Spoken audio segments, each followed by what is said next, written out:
তো বন্ধুরা, কেমন আছো সবাই? আশা করি সবাই ভালো আছো। মনে করো তুমি খুব ধনী একজন ব্যক্তি। হঠাৎ একদিন তোমার সবকিছু চলে গেছে এবং তুমি রাস্তায় নেমে এসেছো। ঠিক এমনটাই ঘটেছে এই ব্যক্তিটির সাথে। এরপর তার সকল সেটেল ছেলেমেয়েরাও তাকে ছেড়ে চলে যায়। তারপর তার কেয়ারলেস দায়িত্বজ্ঞানহীন ছোট ছেলেটি নিজের মাস্টার প্ল্যান কাজে লাগিয়ে হারিয়ে ফেলা বাবার সকল সবকিছু ফিরিয়ে নিয়ে আসে। এই গল্পটিতে আমরা দেখতে পারবো কিভাবে জিরো থেকে ধনী হওয়া যায়। তাহলে আর কথা না বাড়িয়ে চলো শুরু করা যাক। উনি হলেন সেলফ মেড বিজনেসম্যান ভিনসেন্ট। উনি ত্রিশূলের অনেক বড় একটি company Vincent group of companies এর মালিক। এ হলো জোমন, তার ছোট ছেলে। আর এরা হলো তার বড় দুই ছেলে, অ্যালফোন্স আর জোশি। অ্যালফোন্স পেশায় একজন ডাক্তার। সে তার শ্বশুরের হাসপাতালে চাকরি করে। তার সাথে তার ওয়াইফ জেসলিনও ওখানেই চাকরি করে, সেও একজন ডাক্তার। অ্যালফোন্সের ডাক্তারের পাশাপাশি রিয়েল এস্টেটের বিজনেস রয়েছে। অন্যদিকে জোশি বাবার সাথে ফ্যামিলি বিজনেস দেখাশোনা করে। বর্তমানে তারা সবাই বাড়ির ছোট মেয়ে লেলির বিয়ের অনুষ্ঠান নিয়ে ব্যস্ত। এদিকে বর বউকে চার্চে নিয়ে যাওয়ার দায়িত্ব যমুনের এক আঙ্কেল পেলডুলকে দেওয়া হয়। পেলডুলের ওয়াইফ একজন এমএলএ। সে তার ওয়াইফের অফিসেই কাজ করে। পেলডুল ওয়াইফের ক্ষমতা কাজে লাগিয়ে ঘুষ নিয়ে বিভিন্ন ধরনের ইল্লিগাল কাজও করে থাকে। ভিনসেন্ট তাকে ফোন করলে সে বলে বর বউকে নিয়ে আসার কাজ তো যমুনের ছিল। তারপর যমুনের ছোট ভাবি যমুনকে ফোন করে। যমুন মার্কেটে এসেছিল কিছু জিনিসপত্র কেনার জন্য। যেমন রাস্তা দিয়ে আসার সময় বারবার মেয়েদের দিকে তাকাচ্ছিল। তার ভাবি বলে এইসব করে সময় নষ্ট না করে তাড়াতাড়ি বাসায় চলে আসতে। এরপর যমুন এটিএম থেকে টাকা তুলতে গেলে তার সাথে তার বন্ধু মুস্তাকের দেখা হয়। মুস্তাক বলে, চল আমার সাথে, আমার বিএমডাব্লিউ করে তোকে একটি অসাধারণ জায়গায় নিয়ে যাই। তারপর তারা দুজন একটি বারে যায়। যমুন বলে, তুই তো শহর ছেড়ে চলে গিয়েছিলি, তাহলে বিএমডাব্লিউ টাকা পয়সা এত কিছু কোথায় পেলি? মুস্তাক বলে, আমি ত্রিপুরায় চলে গিয়েছিলাম। তারপর আমার এক বন্ধুর কাছ থেকে কিছু টাকা নিয়ে গার্মেন্টস ফ্যাক্টরিতে ইনভেস্ট করি এবং সে ইনভেস্টমেন্ট থেকেই লাভবান হতে হতে আমি আজ এখানে। তুই চাইলে তোকেও আমি আমার মতো সফল ও কোটিপতি বানিয়ে দিতে পারবো। বার থেকে বেরিয়ে যমুনের তার বোনের বিয়ের কথা মনে পড়ে যায়। তাই সে দ্রুত গাড়ি চালিয়ে ফিরতে চাচ্ছিল, কিন্তু রাস্তায় পুলিশ তাদের গাড়ি আটকায় আর ড্রিঙ্ক অ্যান্ড ড্রাইভিং এর কেসে তাদেরকে থানায় নিয়ে যায়। এদিকে যমুনের বোনের বিয়ে হয়ে গিয়েছিল। যমুন বাড়িতে এসে বোনকে একটি ফুলের মালা দিয়ে সরি বলে। তারপর বোন উদ্দুলাবাইকে নতুন জীবনের শুভেচ্ছা জানায়। লেলি বলে, বিয়ের ফ্যামিলি ফটোতে তুমি ছাড়া সবাই ছিল। এরপর যমুন তাদের সাথে একটি সেলফি তুলে নেয়। এদিকে ছেলের এমন দায়িত্বজ্ঞানহীন কাজ দেখে ভিনসেন্ট রেগে দাঁড়িয়েছিল। তখন যমুন ভিনসেন্টের গালে একটি চুমু দিয়ে লাভ ইউ বলে সেখান থেকে দৌড়ে চলে যায়। পরের দিন যমুন যখন বাড়ির সামনে তার গাড়ি পরিষ্কার করছিল, তখন অ্যালফোন্স এসে বলে, তুই এত দায়িত্বজ্ঞানহীন কিভাবে হলি? ছোট বোনের বিয়েটাকেও মিস করলি? যমুন বলে, তুমি তো ডাক্তারির জন্য বাবার কাছ থেকে 70 লাখ টাকা নিয়ে পাশ করেছ, তারপরেও শ্বশুরের হাসপাতালে চাকরি করছো, আবার আমাকে দায়িত্ব জ্ঞানের কথা বলছো। তখন ওই জোশিও সেখানে চলে আসে। জোশিও যমুনকে দায়িত্ব জ্ঞান নিয়ে অ্যাডভাইস দিতে থাকে। এরপর যমুনের বড় ভাবি বলে, আজ বাচ্চাদের ভ্যাকসিন দেওয়ার জন্য হাসপাতালে নিয়ে যেতে হবে। জোশী বলে, তার কাজ আছে। যমুনের তো কোনো কাজ নেই, তাই তাকে নিয়ে যেতে। যমুন বলে সে যেতে পারবে না, আজ তার একটা গুরুত্বপূর্ণ কাজ আছে। যমুনের বড় ভাবি বলে, কি এমন রাজকার্য আছে তোমার শুনি? যত সব বাহানা। এরপর তাদের বাসার এক কাজের লোক এসে যমুনকে অ্যাডভাইস দিতে থাকে। যমুন তাকে বকে তাড়িয়ে দেয়। যমুন তাদের পোশাক কুকুরকে বলে, সবাই যখন অ্যাডভাইস দিয়ে যাচ্ছে তাহলে তুই কেন এখনো চুপ করে আছিস? কুকুরটিও তার মতো করে কয়েকবার ডেকে ওঠে। যমুন ভাবে, আজ কার মুখ দেখে ঘুম থেকে উঠেছিলাম। এরপর যমুন ও তার বড় ভাবি বাচ্চাদের নিয়ে অ্যালফোন্সের শ্বশুরের হাসপাতালে যায় ভ্যাকসিন দেওয়ার জন্য। যমুন তার ছোট ভাবির সাথে কথা বলে বের হচ্ছিল। তখনই অ্যালফোন্সের শ্বশুর যমুনকে দেখিয়ে কিছু লোককে বলে, ভিনসেন্টের পরিবারের সবাই কোনো না কোনো কাজ করে সেটেল হয়ে গেছে, কিন্তু উনার দ্বারা কিছুই হচ্ছে না। আমার মনেও হয় না আদৌ ওনার দ্বারা কিচ্ছু হবে। যমুন এইসব আর সহ্য করতে না পেরে সেখান থেকে বেরিয়ে যায়। অন্যদিকে ভিনসেন্ট ও তার এক বন্ধুকে দেখা যায় গাড়ি করে কোথাও যাচ্ছে। ভিনসেন্ট তার বন্ধুকে বলে, আমি 10 লক্ষ টাকা বাইনা দিয়েছি একটি প্লট কেনার জন্য, যেটা ক্রয় করে সেখানে আমি একটি অ্যাপার্টমেন্ট বানাবো। এটা আমার ড্রিম প্রজেক্ট। হঠাৎ যমুনের আঙ্কেল রাস্তায় ভিনসেন্টদের আটকে বলে, সে প্লটের মালিক মারা গেছে, এখন তার ছেলে ওই প্লট বিক্রি করতে চাইছে না। এরপর ভিনসেন্ট তাদের বাসায় যায় এবং প্লট মালিকের ফিউনারেলে অংশগ্রহণ করে। ভিনসেন্ট মালিকের ছেলেকে বলে, আমি তোমার বাবাকে টাকা অ্যাডভান্স করেছিলাম। ছেলে বলে, আমি আপনার টাকা ফেরত দিয়ে দেব, কিন্তু ওই প্লট আমি বেচবো না। ভিনসেন্ট হতাশ হয়ে সেখান থেকে বেরিয়ে আসে। একটু পরে ছেলেটি ভিনসেন্টকে আবার ডেকে বলে, বাবা আপনার কাছে 10 একর জমি বিক্রি করতে চেয়েছিল, কিন্তু আমি এখন পুরো 25 একর জমি বিক্রি করতে চাই, যদি আপনি রাজি থাকেন। ভিনসেন্ট এতে খুশি হয়ে যায় আর ছেলেটির সাথে ডিল করে ফেলে। একদিন যমুন আর ভিনসেন্ট জগিং করতে গেলে যমুন বলে, বাবা তোমাকে আজ অনেক হ্যান্ডসাম লাগছে। যেমন আরো অনেকভাবে তার প্রশংসা করতে থাকে। ভিনসেন্ট বুঝে যায় যে এখানে ঘাবলা আছে। ভিনসেন্ট বলে, থাক, আর পা মারতে হবে না, কি লাগবে সরাসরি বল। যেমন বলে তার একটি বাইক লাগবে। ভিনসেন্ট বলে, বাইক অনেক ঝুঁকিপূর্ণ, আর গাড়ি তো আছেই, আবার বাইক কেন? যেমন বলে, আমার সাথে সবার কাছেই বাইক আছে, শুধু আমারই বাইক নেই, তাই আমার বাইকই লাগবে। পরের দিন যেমন বাবাকে আবার পটানোর জন্য তার পছন্দের একটি শার্ট নিজ হাতে আয়রন করে এনে দেয়। অবশেষে ভিনসেন্ট পটে যায়। তবে ভিনসেন্ট শর্ত দেয় যে যেমন কখনো যেন হেলমেট ছাড়া বাইক না চালায়। আরো বলে যেমন যেন তার পছন্দের বাইক কিনে বিলটা তার অফিসে পাঠিয়ে দেয়। পরের দিন ভিনসেন্ট অফিসে বসে ভাবছিল একটি বাইকের দাম কত হতে পারে, হয়তো 60 থেকে 70,000, নয়তো সর্বোচ্চ 1 লক্ষ টাকা। কিন্তু ভিনসেন্টের কাছে যখন বাইকের বিল আসে তখন সে মারাত্মকভাবে চমকে যায়, কারণ যেমন 18 লক্ষ টাকার একটি বাইক কিনেছিল। যেমন যখন বাইক নিয়ে বাড়ি ফিরে সবাই তার উপর রেগে তাকে প্রশ্ন করে সে এত দামি বাইক কেন কিনেছে। যেমন বলে, আমি বাবার স্ট্যাটাস ধরে রাখার জন্যই এই দামি বাইকটা কিনেছি, আমি যদি একটি সস্তা বাইক কিনতাম তাহলে লোকে বাবাকে কি বলতো।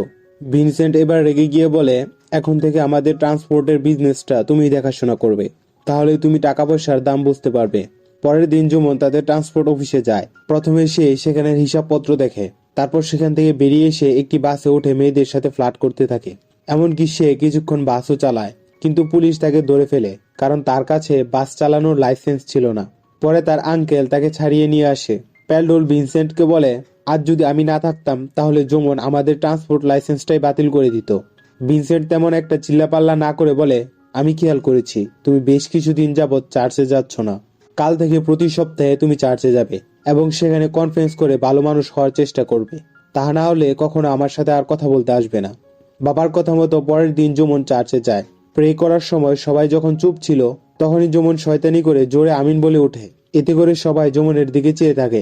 এরপর চার্চ থেকে বের হওয়ার সময় যেমন একটি মেয়েকে দেখতে পায়। মেয়েটিকে প্রথম দেখাতেই যেমনের অনেক ভালো লেগে যায়। বিষয়টি তার বড় ভাবির নজরে পড়ে। তার বড় ভাবি তাকে জানায়, তোমার পছন্দের মেয়েটির নাম ক্যাথরিন, সেও আমাদের মতোই ধনী পরিবার থেকে বিলং করে। এরপর যমুনের বড় ভাবি, ছোট ভাবি, তার বোন ও তার আঙ্কেল মিলে প্ল্যান করে যমুনের সাথে ক্যাথরিনের সেটিং করিয়ে দেওয়ার। ক্যাথরিন প্রায়ই একটি পার্লারে যেত, তাই প্ল্যান করে যমুনের বড় ভাবিও ওই পার্লারে যায় এবং সেখানে গিয়ে ক্যাথরিনের সাথে ক্যাজুয়ালি কথা বলে। ক্যাথরিন পার্লার থেকে বেরিয়ে দেখে কেউ গাড়ি পার্ক করে তার গাড়ি ব্লক করেছে। আসলে যমুনের আঙ্কেল প্ল্যান করে এটা করেছে। এরপর বড় ভাবি ক্যাথরিনকে বলে তার সাথে চলতে, সে তাকে ড্রপ করে দেবে। আর সেই গাড়িতে যমুনও ছিল। বড় ভাবি ক্যাথরিনকে যমুনের সাথে পরিচয় করিয়ে দেয়। এরপর প্ল্যান মতো বড় ভাবি একটি শপিং মলের সামনে এসে নেমে যায়।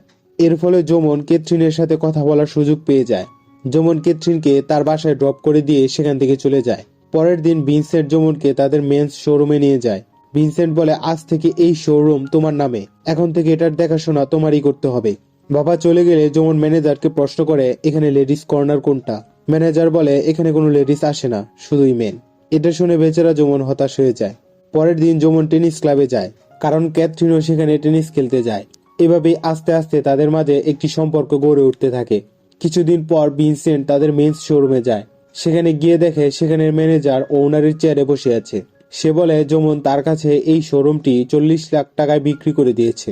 এটা শুনে ভিনসেন্ট চমকে যায়, কেননা ম্যানেজারও খুব ভালো করে জানে যে ভিনসেন্ট এই শোরুমে প্রায় 70 লাখ টাকা ইনভেস্ট করেছিল। তবুও ম্যানেজার এই শোরুমটা কম দামে কিনে ভিনসেন্টকে ধোকা দিয়েছে। ভিনসেন্ট এতে অনেক কষ্ট পায় আর সে সেখান থেকে চলে আসে। অন্যদিকে ভিনসেন্টের কনস্ট্রাকশন সাইটে আরডিও রেড করে।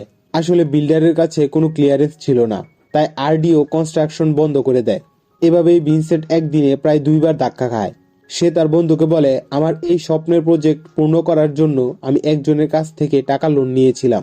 তখন আমি এতটাই কনফিডেন্ট ছিলাম যে সে লোন নেওয়ার জন্য আমি আমার সকল প্রপার্টি, গাড়ি বাড়ি সব তার নামে করে দিয়েছিলাম। এটা শুনে তার বন্ধু অনেক রেগে যায় আর বলে, এমন পাগলামিও কেউ করে? পরের দিন যারা যারা অ্যাপার্টমেন্ট কিনেছিল তারা ভিনসেন্টের অফিসে এসে ভিড় জমায় এবং ভিনসেন্টের কাছে ক্ষতিপূরণ চাইতে থাকে। ততক্ষণে পুলিশও সেখানে চলে আসে আর ভিনসেন্টকে ধরে নিয়ে যেতে থাকে। তখনই ভিনসেন্টের বন্ধু এসে বলে, প্লটটা আমার নামে কেনা হয়েছিল, তাই আপনাদের আমাকে অ্যারেস্ট করা উচিত। এভাবেই তার বন্ধু তাকে পুলিশের হাত থেকে বাঁচায়। ভিনসেন্ট গ্রুপ অফ কোম্পানিজ ব্যাংক্রাপ্ট হয়ে সিজ হয়ে যায়। এরপর ভিনসেন্ট যার কাছ থেকে লোন নিয়েছিল সে এসে বলে 1 সপ্তাহের মাঝে তারা যেন বাড়িটি খালি করে দেয়। এসব নিয়ে তাদের পরিবারে ঝামেলা হয়। ভিনসেন্টের বাকি 2 ছেলের আলাদা বিজনেস ও প্রপার্টি থাকায় সে তাদেরকে চলে যেতে বলে। রাতে যমুন ফিরে এসে বলে, আমরা আবার শূন্য থেকে শুরু করব, তুমি আমার সাথে ত্রিপুরায় চলো। ভিনসেন্ট প্রথমে রাজি না হলেও পরে যমুনের সাথে ত্রিপুরায় চলে যায়। যমুন মোস্তাকের সাথে তার বাবার পরিচয় করিয়ে দেয়। এরপর বাবাকে একটি গার্মেন্টসে নিয়ে গিয়ে বলে, আমি বাইক ওই শোরুম বিক্রি করে টাকা এই গার্মেন্টসে ইনভেস্ট করেছি। আমি আর মোস্তাক পার্টনারশিপে এই গার্মেন্টসটি চালাচ্ছি। নিজের দায়িত্বজ্ঞানহীন ছেলের মাঝে হঠাৎ এই পরিবর্তন দেখে ভিনসেন্ট ইমোশনাল হয়ে পড়ে।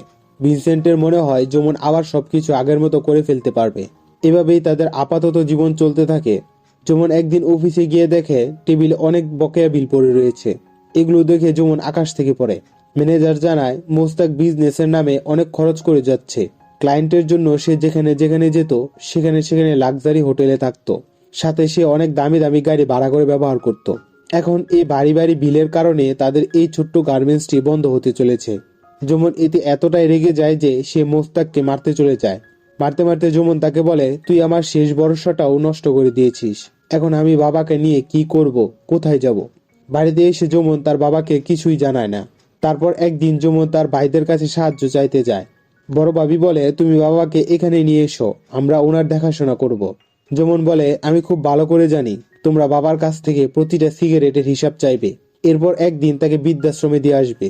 আর বলে, তোমাদেরকে আমাদের নিয়ে চিন্তা করার কোনো দরকার নেই, আমরা কিছু একটা করে নেব। এরপর যমুন সেখান থেকে বেরিয়ে ক্যাথরিনকে ফোন করে। ক্যাথরিন তাকে বাড়িতে ডাকে। যমুন প্রথমে রাজি হয় না। ক্যাথরিনের অনেক জোরাজোরিতে যমুন রাজি হয়ে যায়। তারপর সে ক্যাথরিনের বাড়িতে আসে। ক্যাথরিনের বাবা যমুনের সাথে কোনো কথা না বলে গেম খেলতে থাকে। তারপর ক্যাথরিনের মা এসে ক্যাথরিনকে আলাদা করে নিয়ে বলে, তুমি এই ছেলেকে ভুলে যাও। তার পুরো পরিবার এখন অনেক দেনায় ভুগছে। তারা এখন রাস্তায় নেমে গেছে। এই শুধু টাকার জন্যই তোমার পিছনে পড়ে আছে। এইসব কথা যমুনও শুনে ফেলে। যমুন সেখানে গিয়ে বলে, আপনি ঠিক কথাই বলেছেন। যমুন ক্যাথরিনকে আলাদা করে নিয়ে বলে, তোমার মায়ের কথাই তোমার শোনা উচিত। আমাদের একে অপরকে ভুলে যাওয়াই আমাদের জন্য ভালো হবে। এটা বলে যমুন সেখান থেকে বেরিয়ে আসে। এরপর যমুন অনেক জায়গায় চাকরির জন্য ইন্টারভিউ দেয়। তাদের ওই গার্মেন্টস ম্যানেজার তাকে একটি কোম্পানির সেলস অফিসারের কাজ পাইয়ে দেয়। যমুন কাঁধে কাপড়ের ব্যাগ নিয়ে জায়গায় জায়গায় গিয়ে অর্ডার নিতে থাকে। একদিন রাস্তায় মোস্তাকের সাথে যমুনের দেখা হয়। যমুন তাকে ইগনোর করে চলে যেতে থাকে, কিন্তু মোস্তাক এসে বলে, এবার আমি সত্যিকারের দারুণ একটি বিজনেস প্রপোজাল নিয়ে এসেছি। আমরা কম দামে হ্যান্ডিক্রাফটের কাপড় নিয়ে এসে ভালো দামে তা বিক্রি করতে পারবো। অনেক চেষ্টার পর যমুন তাকে আবার বিশ্বাস করে। অন্যদিকে ভিনসেন্টের সাথে পেরুমাল নামক এক লোকের পরিচয় হয়। কথা বলতে বলতে তাদের মাঝে বন্ধুত্ব হয়ে যায়। ভিনসেন্ট পেরুমালকে সাথে নিয়ে যমুনের গার্মেন্টসে যায়। সেখানে গিয়ে তারা জানতে পারে গার্মেন্টসটি এখন আর যমুনদের নেই। ভিনসেন্ট আবারও একটি ধাক্কা খায় এবং অনেক কষ্ট পায়। বাড়িতে ফেরত এসে একের পর এক সিগারেট টানতে থাকে।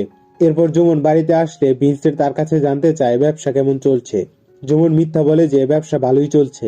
তখন ভিনসেন্ট তাকে একটি চড় মেরে বলে, আমাকে মিথ্যা বলছিস কেন? আমি সবকিছুই জেনে গেছি। যমুন বলে, তুমি এমনিতেই অনেক ধাক্কা খেয়েছো, তাই আমি আর নতুন করে ধাক্কা দিতে চাইনি। মোস্তাকের গাফলতির কারণে আমাকে ওই ব্যবসা ছেড়ে দিতে হয়েছে। এরপর ভিনসেন্ট বলে, এখন সবার আগে আমাদের এই ফ্ল্যাটটি ছেড়ে দিতে হবে এবং ছোট্ট একটি ঘর ভাড়া নিতে হবে। তুমি চিন্তা করো না, আমি যখন প্রথম ব্যবসা শুরু করেছিলাম তখন আমার কাছে কিছুই ছিল না। এমনকি বাসের ভাড়া ছিল না বলে পায়ে হেঁটে গ্রাম থেকে শহরে যেতাম। তুমি আর আমি মিলে আবার শূন্য থেকে সবকিছু শুরু করব। দেখবে একদিন সবকিছু ঠিক হয়ে যাবে। ভিনসেন্টের এই কথাগুলো যমুনের আত্মবিশ্বাস অনেকটাই বাড়িয়ে দেয়। এরপরে তারা ছোট্ট একটি বাসা ভাড়া নেয়। কিছুদিন পর টাকা জোগাড় করে যমুন জেল থেকে ভিনসেন্টের ওই বন্ধুকে বের করে নিয়ে আসে। এর কিছুদিন পর যমুন একটি বড় কোম্পানি থেকে অর্ডার পায়, কিন্তু সে অর্ডারের অ্যাডভান্স পেমেন্টের চেকটি পায় না।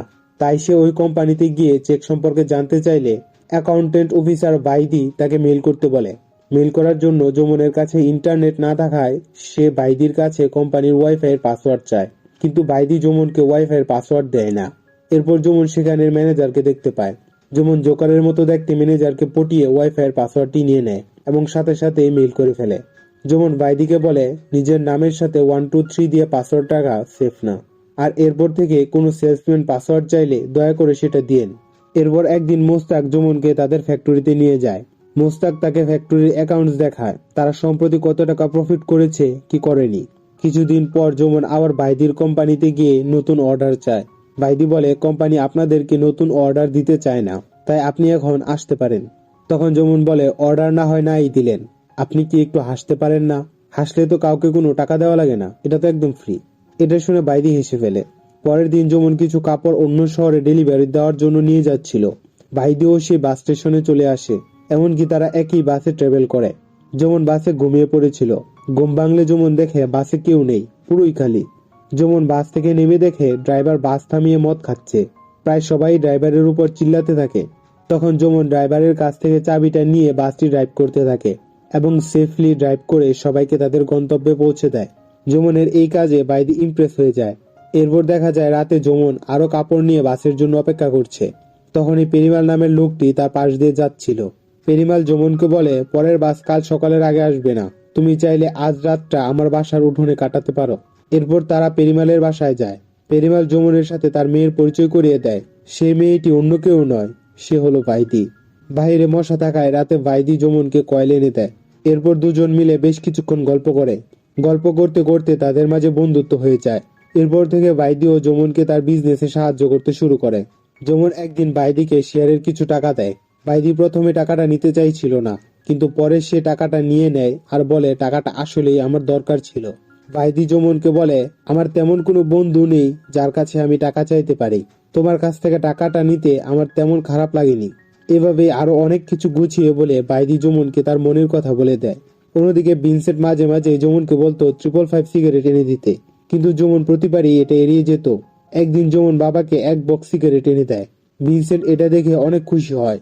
যমুন বলে, আমি চাই তুমি এভাবে আমার সাথে আরো অনেক বছর বেঁচে থাকো, তাই আমি তোমাকে সিগারেট খেতে না করতাম এবং এনে দিতাম না। এটা শুনে ভিনসেন্ট ইমোশনাল হয়ে যায়। সাথে সাথে ভিনসেন্ট ছেলের কাছে প্রমিস করে আজ থেকে সে আর কখনো সিগারেট খাবে না। অন্যদিকে ভাইদির কোম্পানিতে তাদের এক ফরেন ক্লায়েন্ট আসে। মহিলাটি কোম্পানির প্রতিটি কাজে খুদ ধরতে থাকে। ওই মহিলা ক্লায়েন্টকে হ্যান্ডেলের দায়িত্ব আসে ভাইদির উপর। ভাইদি পেরে না উঠে যমুনের কাছে এ ব্যাপারে সাহায্য চায়। এরপর তারা দুজন ওই মহিলাকে নিয়ে তাদের গ্রামে ঘুরতে যায়। তারা মহিলাকে তাদের ট্রেডিশন, কালচার ও কাজের ধরন দেখায়। মহিলাটি এই সব কিছু অনেক ভালো লাগে। চলে যাওয়ার সময় মহিলাটি ভাইদিকে একটি ডায়মন্ড রিং এবং যমুনকে একটি ঘড়ি গিফট দেয়। মহিলাটি যমুনকে বেশ বড় একটি অর্ডারও দিয়ে যায়, যেটা পূরণ করার জন্য যমুনদের অনেক টাকা ও মালামালের প্রয়োজন ছিল।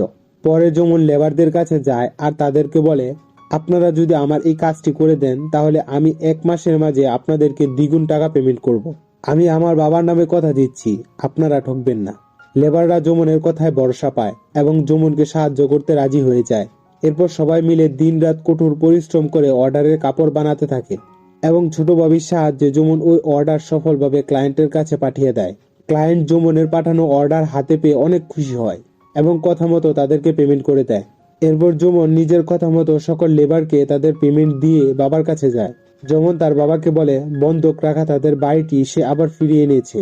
ভিনসেন্ট তার ছেলের সফলতায় গর্ববোধ করে। পরের দিন তারা জিনিসপত্র গুছিয়ে রওনা দিচ্ছিল। ভিনসেন্ট পেরিমাল ও বাইদিদের কাছ থেকে বিদায় নেয়। যমুন সবার কাছ থেকে বিদায় নিলেও বাইদির সাথে সে কোনো কথাই বলে না। ভিনসেন্ট এটা খেয়াল করে যমুনকে বলে, তুমি কিন্তু কাজটা ভালো করোনি, মেয়েটি সেখানে তোমার জন্য দাঁড়িয়েছিল অথচ তুমি তার সাথে কোনো কথাই বলোনি। যমুন বলে, আমরা সেখানে কাজের জন্য গিয়েছিলাম, আমাদের কাজ হয়ে গেছে, আমরা চলে এসেছি, এতে এত ইমোশনাল হওয়ার কি আছে। ভিনসেন্টের এটা ভেবে খারাপ লাগে যে হাতে টাকা পেতেই যমুন আবার বদলে গেছে। বাড়িতে ফেরত এসে ভিনসেন্ট পুরো পরিবারকে দাওয়াত দিয়ে ডেকে এনে খাওয়ায়। পরের দিন বাবা ছেলে জগিং করতে বের হয়। যমুন অন্য রাস্তা দিয়ে যেতে চাইলে ভিনসেন্ট বলে, আমরা তো সবসময় ওই রাস্তা দিয়েই যাই, তাহলে আজ অন্য রাস্তা কেন? যমুন বলে, চলোই না, মাঝে মাঝে রাস্তাও বদল করতে হয়। ভিনসেন্ট যখন যমুনের সাথে হাঁটছিল তখনই একটি বাড়ির গেট থেকে পেরুমাল ও ভাইদি বেরিয়ে এসে ভিনসেন্টকে গুড মর্নিং বলে। ভিনসেন্ট প্রথম গুড মর্নিং বললেও পরে কনফিউজ হয়ে যায়। ভিনসেন্ট ভাবতে থাকে তার এখানে কিভাবে এসেছে। পেরুমাল বলে, আপনার ছেলে আমাদেরকে এখানে এনেছে, আর এসব তারই করা প্ল্যান ছিল। ভিনসেন্ট খুশি হয়ে বলে, তুই বেটা ঠিক হবি না। এটা বলেই সে যমুনকে তাড়া করতে থাকে। আর এখানেই মুভিটি শেষ হয়ে যায়। তো বন্ধুরা, মুভিটিতে আমরা একটি চমৎকার ফাদার সন বন্ড দেখতে পেয়েছি। আরো দেখতে পেয়েছি আমরা চাইলেই নিজের পরিশ্রমের মাধ্যমে সফলতা হতে পারি। তো বন্ধুরা, আজকের ভিডিওটি কেমন লেগেছে তা একটু কমেন্ট করে জানাবে। যদি ভিডিওটি পছন্দ করে থাকো তাহলে একটি লাইক দিয়ে যাবে। আর হ্যাঁ, অবশ্যই চ্যানেলটি সাবস্ক্রাইব করে পাশে থাকবে। ধন্যবাদ।